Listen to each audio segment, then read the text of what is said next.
start with the class of project planning, the new and subject in this class of third year, and I welcome you all on behalf of Education Express channel in this class. The third paper, that is the project planning, और उसका हिंदी में नाम दे रखा है परियोजना नियोजन एवं budgetary नियंत्रण, इस नाम से ये पेपर है। इसमें जो भी टॉपिक हैं उसमें से 6-7-8 टॉपिक ऐसे हैं जिन पे प्रैक्टिकल क्वेश्चंस या न्यूमेरिकल क्वेश्चंस हैं, उनको हमें पहले टेकअप करना है और फिर बाद में थियोरिटिकल पार्ट को लेंगे। तो प्रोजेक्ट एक तरह का ऐसा बिजनेस एक्टिविटी है, एक ऐसी एक्टिविटी है जो प्रॉफिट कमाने के उद्देश्य से शुरू की जाती है, दैट इज़ प्रोजेक्ट, उसी को प्रोजेक्ट कहते हैं।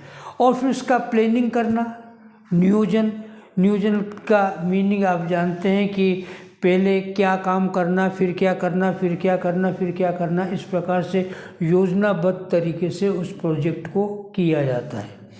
तो कोई ऐसी बिजनेस एक्टिविटी जो समाज के लिए, व्यक्तियों के, समुदाय के लिए, वर्ग के लिए बेनिफिशियल हो और उससे कोई लाभ कमाया जा सकता हो, इस उद्देश्य से बनाई गई कार्य प्रणाली है, एक बिजनेस एक्टिविटी है।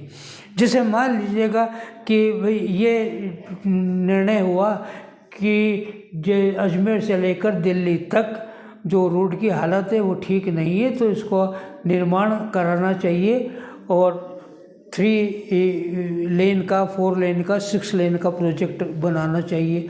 तो अजमेर से दिल्ली तक रोड बनाने का हमने किसी को कॉन्ट्रैक्ट दिया, तो ये प्रोजेक्ट बनाएगा कि अजमेर से दिल्ली तक किधर होकर के रोड निकलेगा, कहाँ पर किस किस बात की ज़रूरत होगी, पुल बनेंगे, टैक्स कलेक्शन के सेंटर बनेंगे इत्यादि, और उस पर कितना खर्चा आएगा और उस खर्चे की भरपाई कैसे की जाएगी, कैसे वसूली की जाएगी, ये सारे ही बनाया जाएगा। इसमें जो खर्च लगेगा उसका लिए रॉ मटेरियल कहाँ से आएगा, पैसे की व्यवस्था कैसे होगी, कितना पैसा चाहिए, ये सारी बातों का पहले से एक मूर्त रूप बना लेना, उसकी एक रफ पिक्चर, एक रफ आइडिया चॉकआउट कर लेना, वही प्रोजेक्ट कहलाता है। फिर उस पर कार्य शुरू हो जाता है। कार्य शुरू हो जाने के बाद यदि हमारा पैसा कमाने में आता है तो प्रोजेक्ट सक्सेसफुल कहलाता है, पैसा जो लगाया वो कमाने में नहीं आता तो प्रोजेक्ट फेल होता है। ये प्रोजेक्ट के मीनिंग होते हैं। तो पहले क्या किया जाता है, सबसे पहला काम होता है आइडेंटिफिकेशन, प्रोजेक्ट को पहचाना जाए क्या काम करना है। फिर उसको इसका एनालिसिस किया जाए, इस प्रोजेक्ट के में लिए किस किस बात की ज़रूरत होगी और इसके में किस किस व्यक्तियों को कहाँ से व्यवस्थित करके बुलाना पड़ेगा काम करने के लिए, किस काम के लिए।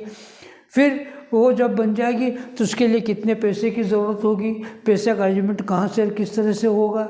फिर उसके बाद उसका अप्रेजल किया जाता, मूल्यांकन का मतलब जो प्रोजेक्ट हमने कागज़ों में बना लिया है तो वो हमारे लिए बेनिफिशियल होगा नहीं होगा, कितना बेनिफिशियल होगा, कितने समय में हमारा लगाया हुआ पैसा वसूल हो जाएगा, इत्यादि बातें, ये अप्रेजल कहलाता है।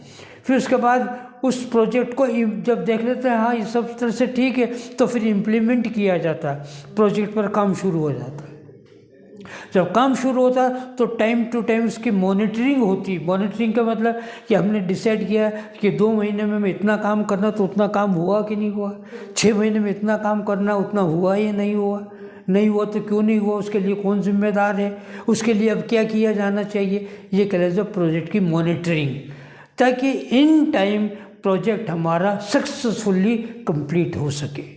ठीक है, इसका मतलब ये हुआ कि प्रोजेक्ट एक निश्चित पीरियड के लिए की गई कॉमर्शियल या बिजनेस एक्टिविटी है with the object to earn a profit, इस उद्देश्य के से कि हमें उससे कुछ लाभ कमाना है। ठीक है, जब लाभ कमाने के उद्देश्य से हम ये कर रहे हैं तो इसका मतलब है हमें आज बैठ करके आने वाले समय की सारी जानकारी आज ले लेनी है, पूरी करनी है जानकारी। यदि हम आज प्रोजेक्ट को शुरू कर रहे हैं, मान लीजिए अजमेर से दिल्ली तक का रोड बनाना, तो वो एक दिन में और एक महीने में तो पूरा होगा नहीं, साल 2 साल 3 साल 5 साल लगे। मान लीजिए हमने डिसाइड किया कि 3 साल में कंप्लीट होगा, तो 3 साल में कंप्लीट होगा। आज प्रोजेक्ट शुरू कर रहे हैं तो आज आपको मालूम होना चाहिए कि इस 3 साल में हमें किन किन बातों की ज़रूरत होगी। पहली बात तो लैंड को एक्वायर करना है। जो सरकारी ज़मीन है उसको तो सरकार की परमिशन लेकर ले लेंगे, परंतु जो प्राइवेट लैंड है उनको कैसे लेंगे, उनको मुआवजा देना पड़ेगा। कैसे डिसाइड होगा, मुआवजा दे दिया तो फिर इस यहाँ से यहाँ तक रोड बनाने के लिए हमें रोड की ज़मीन की खुदाई करने के लिए कौन कौन सी मशीनें चाहिए, कहाँ से अरेंज करनी होगी, कितना सीमेंट चाहिए, कितना कंक्रीट चाहिए, कितनी, ये सारी चीज़ें और उसकी लागत कितनी हो रही है। आने वाले 3 साल में जो काम पूरा है उसकी पूरी आज टेबल पर जानकारी चाहिए, तो प्रोजेक्ट की पिक्चर पता लगेगी। हम आज भी अपना कोई छोटा मोटा घर भी बनाते हैं तो पहले नक्शा बनाते हैं, मकान का नक्शा बना के उसमें अंदाज़ा लगाते हैं कि भाई इसमें कितने तो सीमेंट लगेगी, कितना पत्थर लगेगा, कितने ईंट लगेगी, कितना लोहा लगेगा, कितने मजदूरी लगेगी, ये सारा हम कैलकुलेट करते हैं। कैलकुलेट करके पता लगेगा साहब इसमें 5 लाख 10 लाख रुपए लगेंगे, 10 लाख रुपए ये, और फिर 1 लाख रुपए कंटिजेंसी का मान लो तो 10 और 11 लाख रुपए की आज आवश्यकता चाहिए। तो हमें आज मालूम होना चाहिए, ये नहीं कि साल भर बाद मालूम हो जब मकान बनकर तैयार हो जाए। तो ये इसका मतलब ये कि हमें आज आने वाले समय के लिए अनुमान लगाना चाहिए, ये लगाना पड़ता है। उसी को आज हम न्यूमेरिकल क्वेश्चन से शुरू करेंगे और उस टॉपिक का नाम होगा व्यावसायिक पूर्वानुमान, बिजनेस फोरकास्टिंग। जैसे कि इसके शब्द से ही मालूम होता है, फोरकास्टिंग पूर्वानुमान हिंदी में,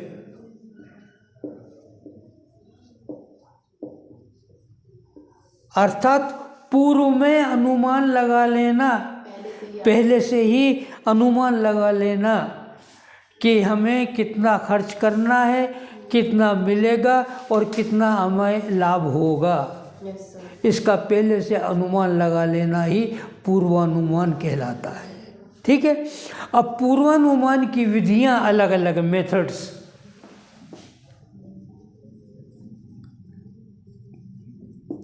जिसमें है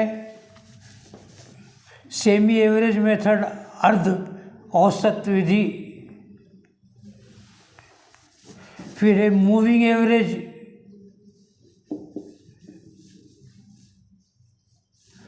और फिर है आपके जो सबसे इम्पोर्टेंट है लीस्ट स्क्वायर्स मेथड, जिस पर बात करेंगे आज। न्यूनतम वर्ग रीति,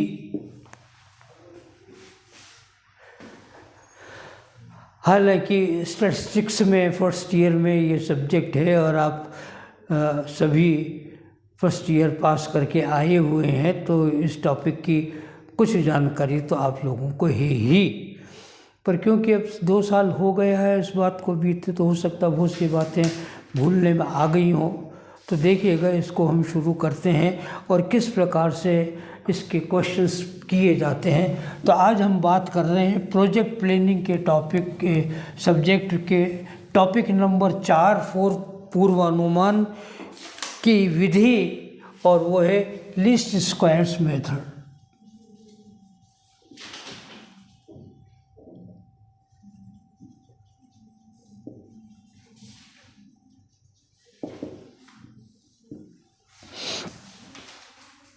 ठीक है, आइए इसका एक इलस्ट्रेशन लेते हैं पहले, फिर कोई क्वेश्चन ले लेंगे और बात करते हैं पहली इलस्ट्रेशन पर।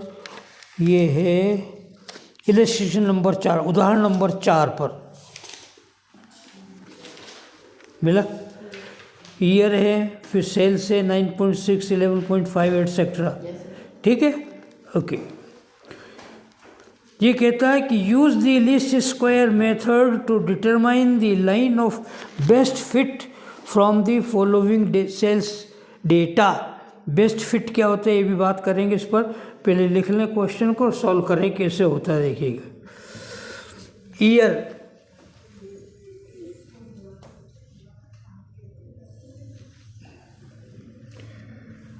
2003, 2004, 2005, 2006, 2007 and 2008।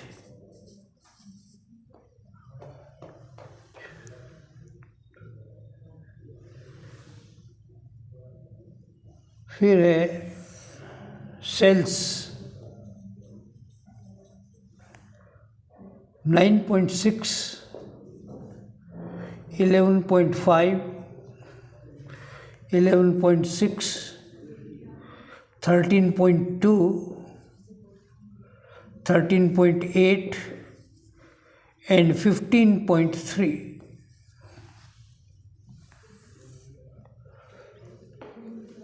ठीक है,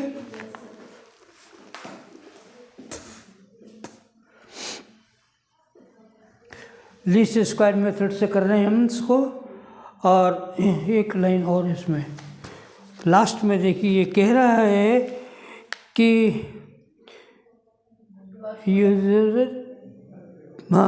calculate method to calculate this sales for 2010, 2010 की सेल्स बताइए।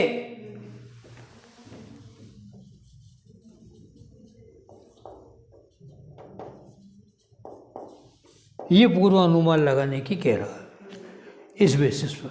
ठीक है, आइए पहले नीचे ले लें, ये आगे के हिस्से को पूरा खाली छोड़ें, काम चलेगा, टेबल बनेगी इस पर। और जनरल इक्वेशन, इसका सामान्य समीकरण वो है YC = A + BX small letter में। ठीक है, ये मेन समीकरण है। इसके दो सब्सिडियरी समीकरण होते हैं। पहला sigma y = NA + B sigma x, और दूसरा समीकरण होगा sigma xy = A sigma x + B sigma x²।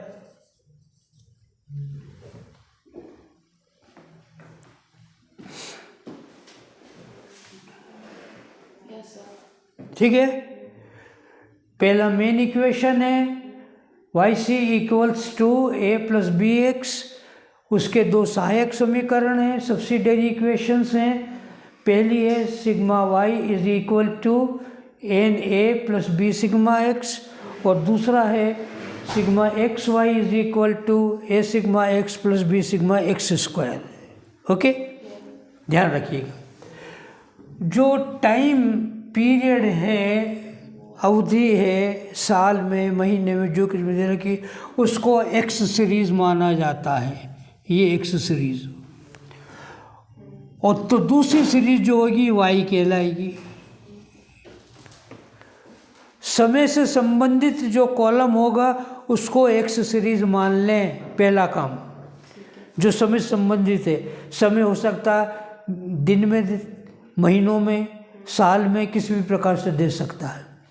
तो जो समय की अवधि है, पीरियड है, उसको हम एक्स सीरीज माने, और जो दूसरे सूचना है उसको वाई सीरीज माने। क्लियर होगी बात? ओके, ज़रा देखिएगा, हमारे फॉर्मूले में है A सिग्मा x, तो इसका मतलब ये हुआ कि ये जो पदों की संख्या है उसे कहते हैं n। तो n = कितना है? 1 2 3 4 5 6।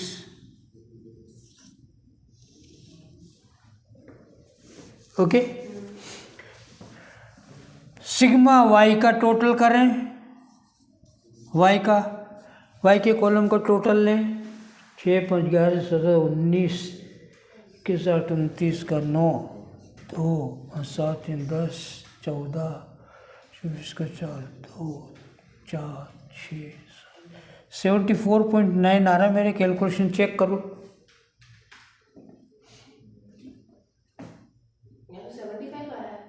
75 आ रहा, 3 8 11 तो 13 19 पर 24 ठीक है 75 ही होगा, एग्जैक्ट 75 है ना?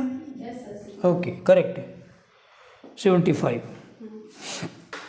चले, ये हो गया सिग्मा वाई। अब हमें क्या करना है, जैसे मीन में हम किसी एक अंक से डेविएशन लेते हैं, किसी एक को मान लेते हैं ए और ए से डेविएशन लेते हैं, यहाँ पर क्या किया जाता है देखना। अभी हम बात कर रहे हैं डायरेक्ट मेथड की, ये डायरेक्ट मेथड है, शॉर्टकट मेथड से अलग होगा सवाल तो वो बाद में बात करेंगे उस पर, अभी डायरेक्ट मेथड पर, ठीक है। ऊपर यहाँ लिख लें डायरेक्ट मेथड।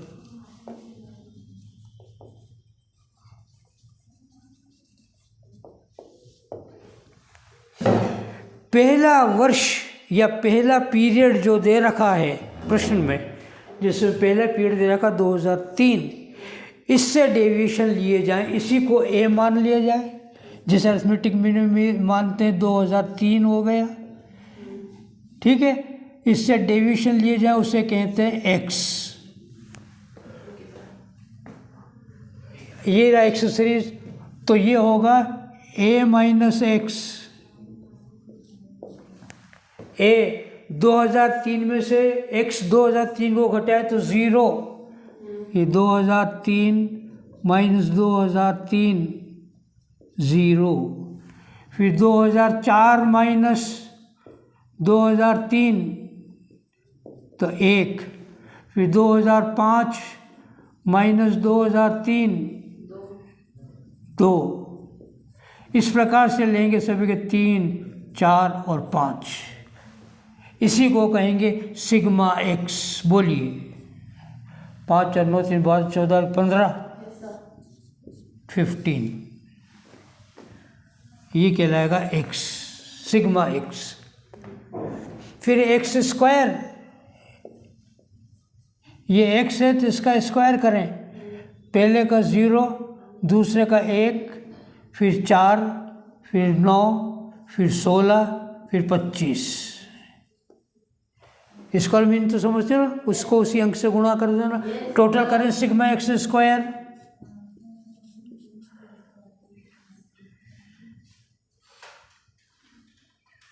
$55,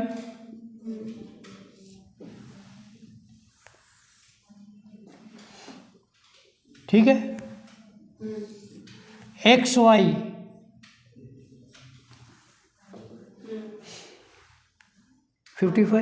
एक्स वाई का कॉलम नेक्स्ट, एक्स को वाई से, एक्स से 0, वाई 9.6, तो ये देखिए 0 इंटू 9.6 तो 0, फिर 1 इंटू 11.5 यस, फिर 2 into 11.6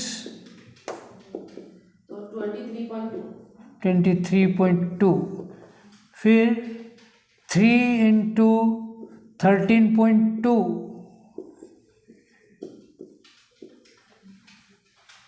39.6, okay, then 4 into 13.8 55.2,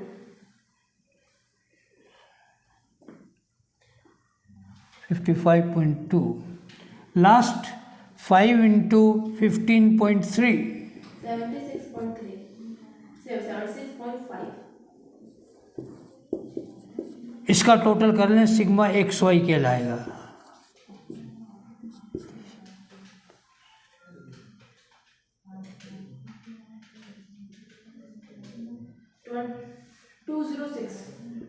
to 206 ये हो गया। ये अंतिम कॉलम के लिए जगह छोड़िए, एक काम और होगा बाद में। समीकरण सोल्व करने के बाद। ठीक है, इसलिए मैं इधर कैलकुलेशन कर रहा हूँ, इसको छोड़ रहा हूँ हिस्से को। अब आइएगा, ये हमारा फॉर्मूला है। मुख्य समीकरण को कैलकुलेट करने के लिए, जानने के लिए सहायक समीकरण सॉल्व करने पड़ेंगे। पहले first equation,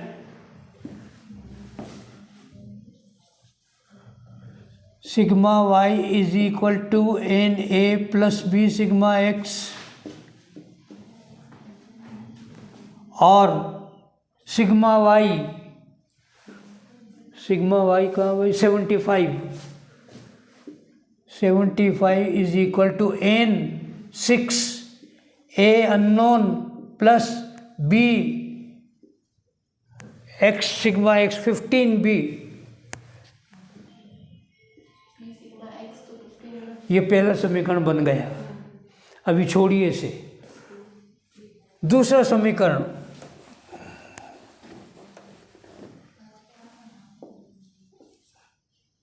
sigma X Y is equal to A sigma X plus B sigma X square, X Y 206 is equal to A sigma X 15a plus B sigma X square 55b। ये दूसरा समीकरण हो गया। आप जानते हैं कि किसी समीकरण में यदि दो या दो से अधिक अननोन वैल्यूज़ हों तो उन्हें कैंसिल, एक को कैंसिल करना पड़ता है, और कैंसिल करने के लिए हम गुणा या भाग, मल्टीप्लिकेशन या डिवीज़न के आधार पर कर सकते हैं। ठीक है, आइए 6a और 15a, या तो इन्हें कैंसिल करें, या 15b और 55b को कैंसिल करें। जिसे कैंसिल करना है तो उनकी जो न्यूमेरिकल वैल्यू एक जैसी होनी चाहिए। यहाँ 6 है तो यहाँ भी 6, और यहाँ 15 है तो यहाँ भी 15 हो, ए को कैंसिल करने के लिए। बी को कैंसिल करना तो यहाँ 15 है तो यहाँ भी 15 हो, यहाँ 55 है तो वहाँ पर भी 55 होना चाहिए। यदि बी को कैंसिल करते हैं फिगर बड़े पड़ते हैं, तो जहाँ तक हो सके छोटे फिगर लेने चाहिए ताकि कैलकुलेशन में सुविधा हो, गलती की संभावना कम हो। ठीक है, इसीलिए हम सोचते हैं टू कैंसिल ए को कैंसिल करने के लिए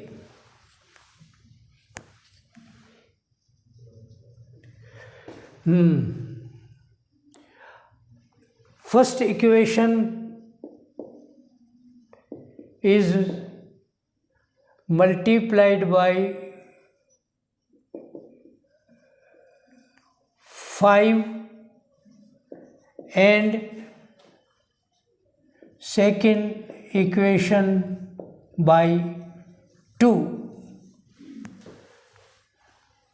अब देखिएगा 5 से मल्टीप्लाई का 5 6 30 हो जाएगा ए, और इधर 2 से मल्टीप्लाई करेंगे दूसरे को तो 15 2 30 हो जाएगा। दोनों के जो वैल्यूज़ हैं वो बराबर कॉमन हो जाएंगी। आइए मल्टीप्लिकेशन करने पर अब आएगा तीसरा समीकरण। 75 को पहले क्वेश्चन को गुणा करना 5 से, 75 को 5 से गुणा करो, 375 चेक करो।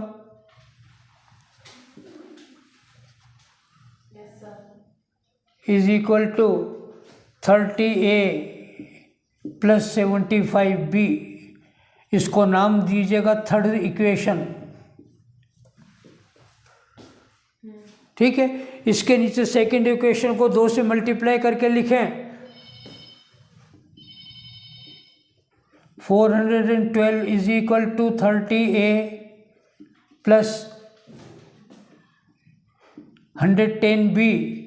इसको नाम दें फोर्थ इक्वेशन। ठीक है, अब ए को कैंसिल करने के लिए दोनों की वैल्यूज़ बराबर हो गई है। दोनों समीकरण में ए 30 आ गया। ओके, यदि आ गया तो कैंसिल करने के लिए ये ज़रूरी है कि एक समीकरण जिसको कैंसिल करना है, जैसे ए को कैंसिल करना है तो यह तो तीसरा समीकरण माइनस में हो या चौथा माइनस में हो। माइनस प्लस का ध्यान दोनों कॉमन नहीं होने चाहिए, माइनस ठीक है। इसलिए जब दोनों कॉमन हो, जिन्हें कैंसिल का साइन कॉमन हो प्लस या माइनस, तो फिर हमें घटाने की विधि काम में लेनी पड़ती। और दोनों अलग डिफरेंट साइन के हों तो जोड़ने की विधि काम में लेंगे। बात समझ में आ रही है? क्योंकि यहाँ पर 30a प्लस में है, नीचे भी 30a प्लस में कॉमन साइन है, तो इसलिए हमें घटाने की विधि को उपयोग में लाना है। यूँ ही नहीं घटाया जाता। वो ऑन सब्सट्रैक्शन, घटाने पर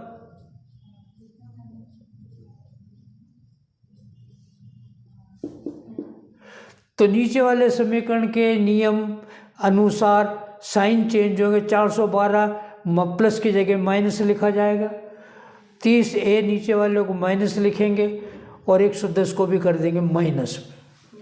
ये सब्सट्रैक्शन हो गया। अब जब घटाएंगे तो a हो गया कैंसिल, प्लस 30 में से माइनस 30 को घटाएंगे, 0 बच गया। अब 412 में से 375 घटा के उत्तर माइनस में लिखें, इसका कितना आता है? 37 -37 आएगा। बड़ा 412 माइनस में है। इट इज़ इक्वल टू 110 में से 75 को घटाएं, 35 यस सर -35b, और b is equal to 37/35। Minus का भाग माइनस में देंगे तो कैंसिल, प्लस हो गया तो 1 पॉइंट समथिंग आ रहा। चेक करो कितना आ रहा।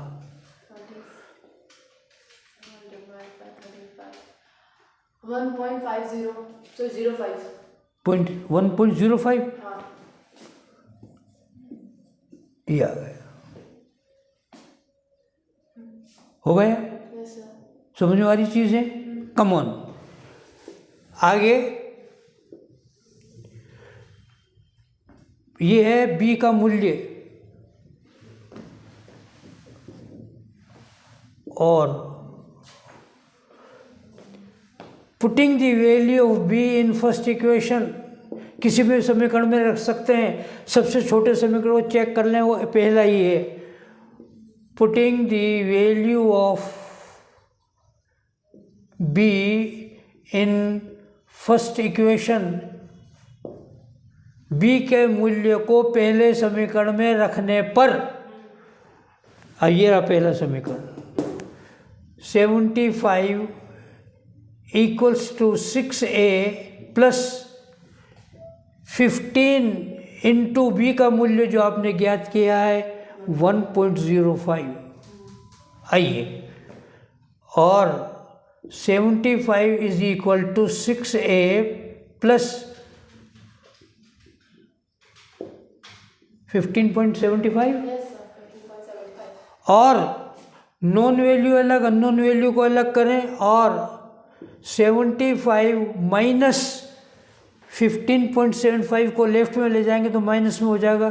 15.75 इज इक्वल टू 6a, और 6a इज इक्वल टू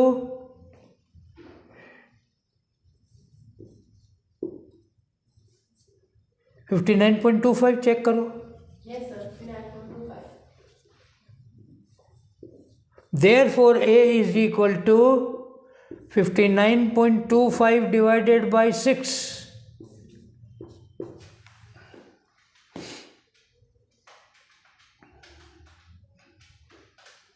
$9.875 9.875।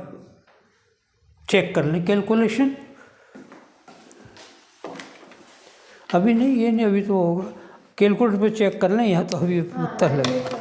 ठीक है ना, उत्तर तो पता लगेगा। आइए, फिर भी देख लें, उत्तर पता लग जाए। ए और बी का मूल्य यही आ रहा है क्या?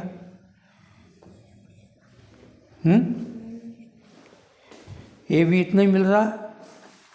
हाँ ए बी का तो सही आया सर 0.57 लास्ट में, अपने तो 1.05 लिखा है।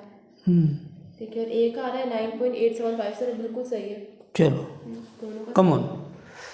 आइए, अब मुख्य समीकरण जो खाली जगह छोड़ रखी है टेबल में, यहाँ पर कैलकुलेशन हो रहा है। ठीक है। ये लिखा था मुख्य समीकरण था YC = A+BX। चेक करें, मुख्य समीकरण लिखा था यही। अब इसके अनुमान अब ज्ञात हो रहे हैं, ध्यान रखना। A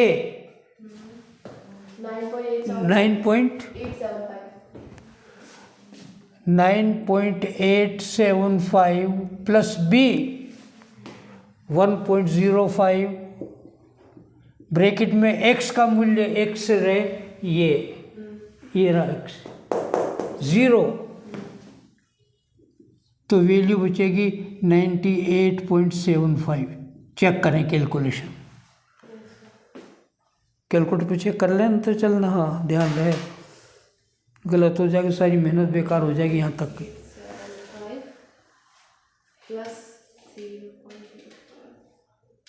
ji sir. Now next 9.875 plus 1.05, bracket में x का मूल्य 1 है, सर 10.80। हाँ बोलो, क्या कह रही हो? कुछ नहीं सर।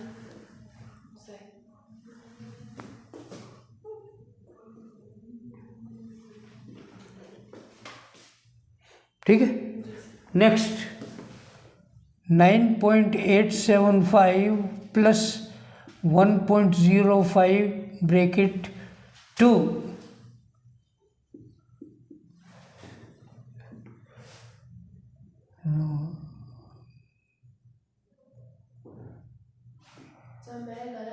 ये देखना 10.80 आ रहा है, कितना आ रहा? सर मेरे को तो ऊपर वाले में प्रॉब्लम आ रही है। किसमें? सर अगर 0 को इंटू कर, 0 से 1.5 इंटू करेंगे तो इंटू तो 0 ही आएगा। 0 आएगा। हाँ, तो फिर 9.875 का आपने 98.75 कैसे करा? ओहो, 9.875। हाँ वही तो। 9.875, हाँ, दशमलव गलत जगह लग गया। 9.875, दूसरे को देखना 9.875 और प्लस 1.05, 109.925। 10.925। नेक्स्ट ये हो जाएगा 9.875 प्लस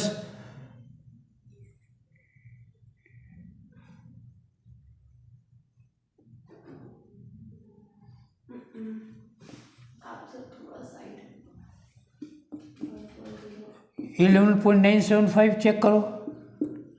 प्लस 9.875 11.975 सही है। Okay, next 9.875 plus 1.05 into 3, sir 13.025। 13.025। Next 9.875 plus 1.05 into 4, 14.075।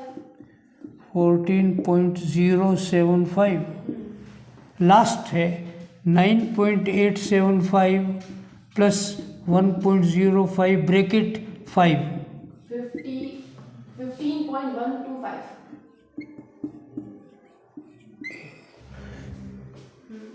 Check कीजिएगा। इसका तरीका ये है, YC का टोटल इसके बराबर होना चाहिए 75 सिग्मा y के बराबर। चेक करो।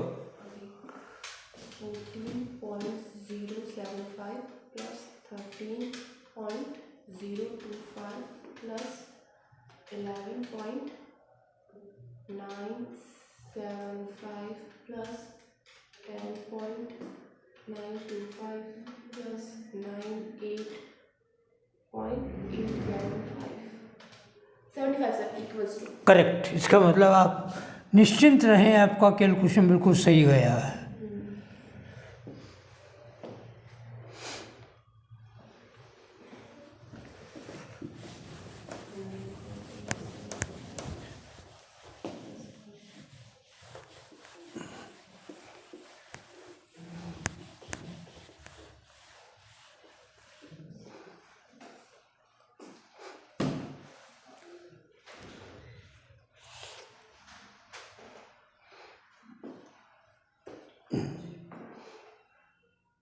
Sir.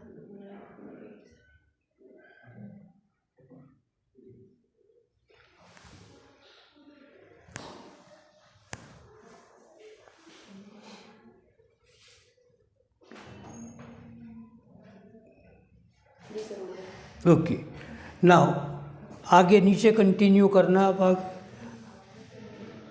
Forecasting of sales for the year 2010। 2010 के सेल्स का पूर्वानुमान, ये जो प्रमुख प्रश्न है ये इसका उत्तर आ रहा है। 2010 में सेल्स कितना होगा बताएं। आप देखिएगा Y C is equal to A plus B X, ये हमारा प्रमुख समीकरण। ओके, 2003 को आधार एज्यूम्ड मीन मानकर हमने डेविएशंस लिए थे ये, ठीक है। तो अभी देखिए इस तरह से हमें अनुमान लगाना 2010 का, तो 2010 माइनस 2003 बराबर 7 इज एक्स, एक्स बराबर 7 होगा, ठीक है। Therefore A 9.8, therefore Y C is equal to A plus B X, therefore 2010 is equal to A बोले 9.875 plus B 1.05 bracket X 7, 9.875 plus 17.225। उत्तर अब चेक करो।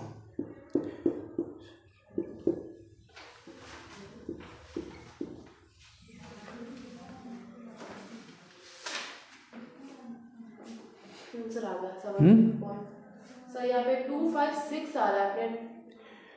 उतना एक दो का अंतर होता तो कोई बात नहीं, ये उत्तर करेक्ट हो रहा है, इसका मतलब अपने सही है। हाँ, कोई दशमलव की दूर हो गई उस संख्या। ये इस प्रकार से डायरेक्ट मेथड के अंतर्गत हम सवाल को टेकअप कर सकते हैं।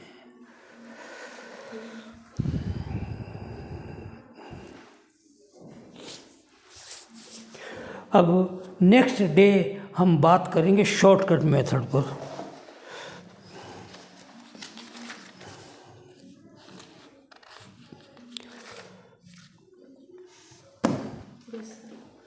ठीक है, शायद आपको समझ में आ रहा होगा सब कुछ।